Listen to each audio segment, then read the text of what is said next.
I'm getting forgetful. You ever texted yourself a reminder and then forget the text is from you? Other night I was going to bed, checked my phone, had a message from earlier in the day that said, call Kevin about pest control. I was like, who knew that I needed to call Kevin about pest control? I looked at the number. I didn't recognize it. So I texted back. Who is this? Of course, I immediately got a reply. Who is this? I was like, well, that's kind of rude. I don't know who this guy thinks he is, but he was on top of that text. I'll give him that. Like, it was immediate. I was impressed, if anything. So I texted back. No, you texted me first. Of course, I immediately got a reply. No, you texted me first. And this went on way longer than I'm proud to admit. At one point, I called myself an idiot, which means myself called me an idiot.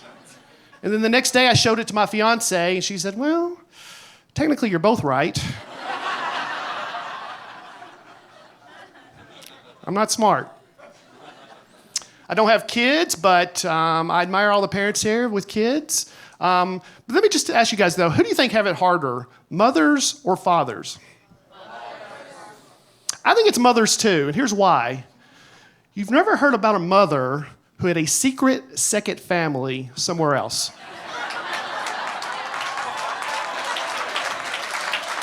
Right? Right?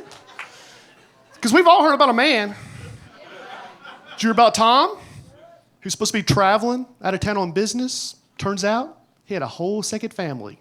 Wife, kids, everything. But you've never heard anyone say, did you hear about Carol?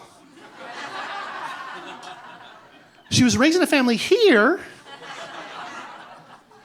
Then on weekends, jetting down to Miami and raising an entire second family.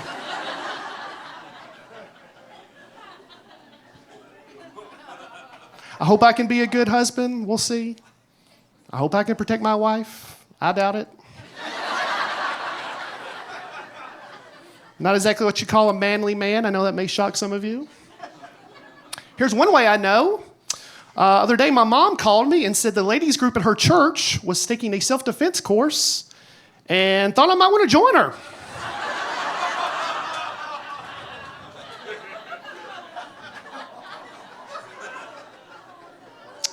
I'm like, Mom, I'm not taking a self-defense class with a bunch of old ladies. And she said, well, I remember you used to want to fight in the UFC. And that's true. Back in the day when I'd watch these Jean-Claude Van Damme movies like Bloodsport or Kickbox or whatever, they always said the most unorthodox fighters are sometimes the best fighters. So I thought I could come up with some unorthodox style and I could win in the UFC. But then I was like, you know what? That'd be pretty unorthodox. If I got that octagon, and they'd be like, over here we got John Jones. He has a background in Taekwondo and kickboxing. His signature move is the spinning back elbow. And over here we have Brian Bates.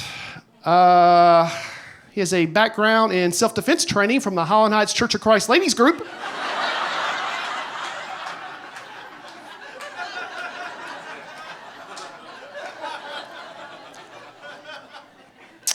His signature move is the keys between the fingers when he walks to his car.